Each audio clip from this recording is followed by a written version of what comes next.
Hey guys, before we begin the video, I would like to tell you about StudyIQ's best-selling Hotel Management Pen Drive tablet course. Last year, many aspirants were able to crack their hotel management entrance exams because of our pen drive and tablet courses. And this year too, we want to help you guys get closer to your dreams. So if you're genuinely serious about cracking the hotel management entrance exam, call us on this number or simply order directly from studyiq.in.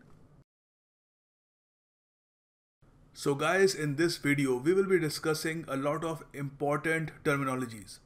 Let's begin with adventure tourism. Sounds interesting, doesn't it? Well, look, the idea of adventure tourism is to convert the yearning for adventure into pleasure for the purpose of business tourism. Further explanation can be adventure tourism may be defined as a leisure activity that takes place in an unusual, exotic, remote or wilderness destination and tends to be associated with high levels of involvement and activity by the participants, most of it outdoors. Alright, so what are the examples of adventure tourism? Well, there can be numerous examples. Some of them are listed here. Mountaineering expeditions, trekking, bungee jumping, rafting, rock climbing are frequently cited as the examples of adventure tourism. Now let's discuss the components of adventure tourism.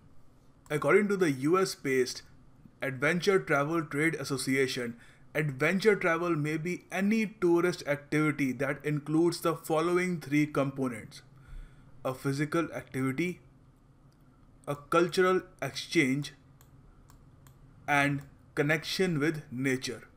Now let's discuss attraction, amenities, and back of the house. Attraction is basically anything, any object, activity which attracts the tourists. Secondly, amenities. Amenities are basically the extra facilities, the service that is added with attraction, accessibility, and accommodation to create tourism. It includes trust, friendship, and hospitality. Back of the house. Now, a lot of people don't really know what this actually means. Back of the house is actually the staff that is not directly involved in providing the service. Guests rarely interact with them, sometimes they don't even see them. Let's discuss back of the house a little more. Kitchen.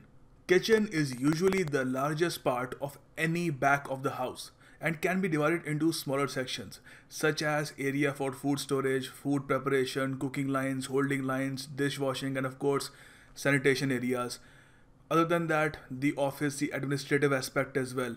So there is of course a small area where all the administrative work is done as well. So all this is usually called the back of the house. Now let's discuss some more important terms over here. Excursionist. Excursionist. What exactly is an excursionist? Basically, this is a term for a temporary visitor. A visitor who does not even stay for 24 hours in a hotel. So that person is a excursionist. Front of the house. Now we just discussed the back of the house. Now we will discuss the front of the house. This term is used for the staffs who are directly involved in providing services to the guests in the hotel. For example, the receptionist, bellboys, gatekeepers. High touch services. Now, these are those services which are already prepared but the customer receives it only when he wants. For example, room reservation, fast food, printed information, housekeeping services. They are already prepared but they aren't really presented to the customer unless he asks for them. Now sometimes you might be asked, what is adding value? Look, adding value can be defined as adding extra item, image, product or service which adds value to the product. For example, a well-spoken receptionist adds to the quality of the hotel. A garnish on food adds to the value of course, the food. It can be a service tool, service staff, environment, image of the owner or chef, etc. It all adds value to the end product. Other than that, travel agency adds value to the quality of the hotel or vice versa. What is continuously rendered service? This question is asked a lot in interviews. Look, Continuously rendered services are those services which are prepared and provided to the customers who are physically present. Alright, it's that simple. This kind of service is not finished in instant time. It is a process which is extended to a certain time limit. It is kind of a face-to-face interaction. For example, reservation services, restaurant services, and of course, massage. Now, another question that is frequently asked in interviews is explain hospitality in terms of hotel industry. Hospitality actually means taking care of guests in the best possible way. That is a very short but very accurate description of what hospitality is actually supposed to be. Other than that, you can also say organizing and providing services to guests. It's also included in it. Other than that, it means friendly and generous treatment of guests. Finally, we can also say hospitality industry includes all companies involved in providing services for guests. They provide more mental satisfaction than tangible objects. Tangible objects are the objects that you can touch, feel, and sense. So, hospitality is beyond that. It goes into mental satisfaction as well. Now, let's talk about some more important terms that you should know about. Intangibility, inseparability, perishability, and point of contact in hotel management. First of all, let's have a look at intangibility. It can be explained as services which cannot be seen, tested, felt, heard, or smell or measured before they are delivered and received by the customer. For example, travel, experience, trust, confidence, hospitality, satisfaction. Now, can you touch trust? Can you touch confidence? Can you sense confidence? No, you cannot. Hence, it is called intangible. Inseparability. To receive the service, customer must be personally and physically present at the point of delivery. Customer care cannot be separated from the point of delivery. Service is available at the point of service delivery. POD.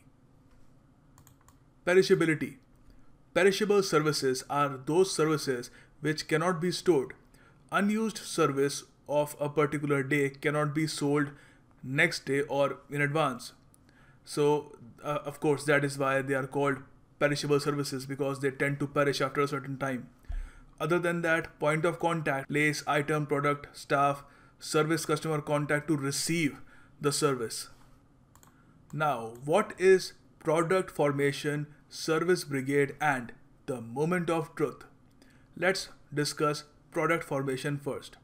It can be defined as putting different product services together to form a product for the satisfaction of the customer. For example, hospitality in itself isn't exactly made of a single item now, is it? It is a product formation. It is made of a lot of different items, right? Service brigade.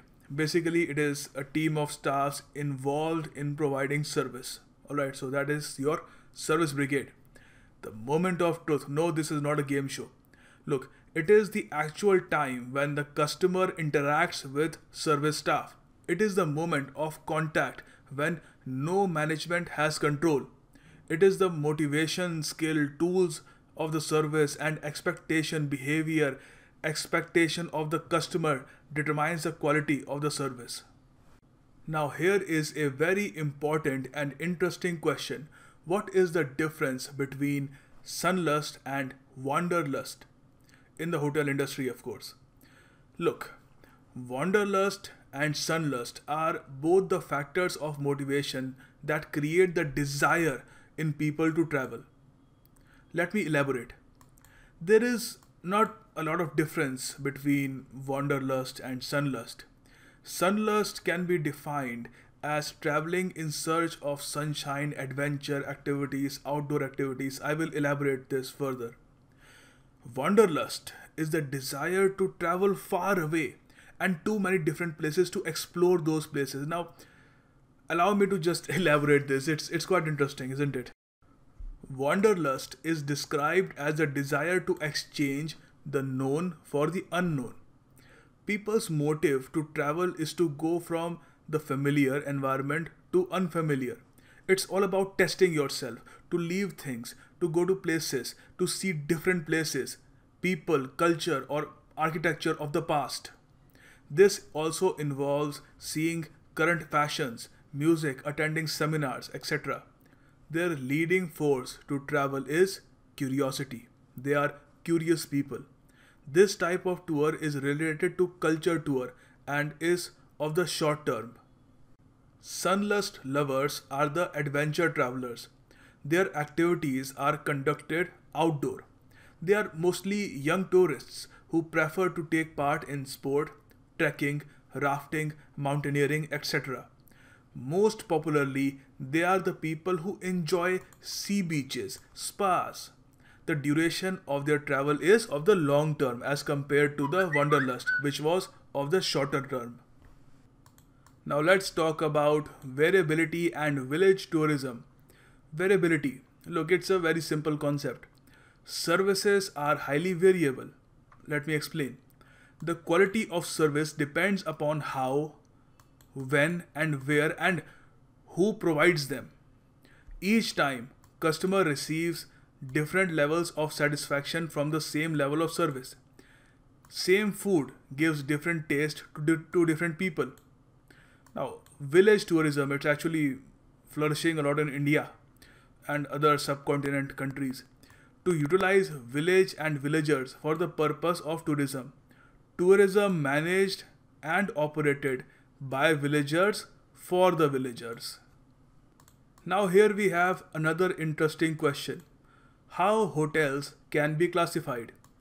Look, hotels can be classified on the basis of service and supplementary, facilities or service, location, number of rooms, types of clients, length of stay of clients, economy, management, plan, chain, partnership, franchise, marketing and management. Now a very simple but important question. What do you understand by accommodation? Accommodation can be defined as a place to stay overnight. There are two types of accommodations, namely serviced and non-serviced. Some of them are directly related to tourism and some of them are not directly related to tourism, but they provide overnight stay facilities for the travelers anyway. Service accommodations provide housekeeping facility as well, and of course they charge more. What do you understand by catering? Catering refers to food and drinks, whereas catering industry refers to hospitality industry that provides foods, drinks and in certain section accommodation also. Yes, that's part of catering. Catering establishment is an organization which provides food with an objective to satisfy its customer. It includes two aspects. One food and beverage, other is service. Now let's discuss the different types of accommodation. There are basically two types of accommodation. One is service accommodation, second is supplementary accommodation. Service accommodation. This type of accommodation provides housekeeping service as we discussed earlier. Here services provided to earn profit. Second is supplementary accommodation. This type of accommodation is not related to tourism and not registered as a business organization. They neither provide housekeeping facilities nor they sell their service, but they provide accommodation facility. Now here we have a very important question. What are the different types of rooms that exist in a hotel? Single room, double room, twin room, triple room, dormitory, cabana, studio, suites, single suites, double suites, duplex suite, royal suite and penthouse. Now what do you mean by concierge? Concierge, errand card and image building. Look, a concierge can be an employee of a hotel who serves guests with duties similar to those of a butler. Alright. Errand card. It is a task card, as errand means a task. So it is a task card which mentions the room number, guest name and luggage type, which is prepared by the reception and handed over to the bellboy. Image building, creating good picture of the hotel and representing positive image of the hotel. Now here is another important question. What are the things looked for in a candidate in hotel industry when selecting a candidate? Following things are looked for in a candidate. Hospitality knowledge. He must basically know what hospitality means. Personal hygiene and grooming. He should know how to groom himself and of course take care of his personal hygiene.